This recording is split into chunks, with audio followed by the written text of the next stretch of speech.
দিকে এই মাসিমা এইদিকে টিকিট এইখান থেকে পাওয়া যাবে 30 টাকা করে।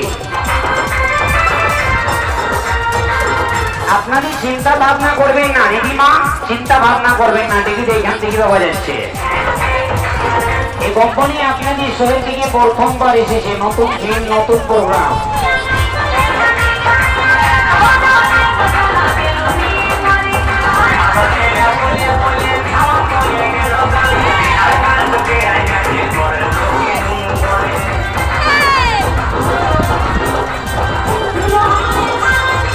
नहीं देखना है आप लोग को अभी का प्रोग्राम देखना है, आइए ना टिकट लीजिए।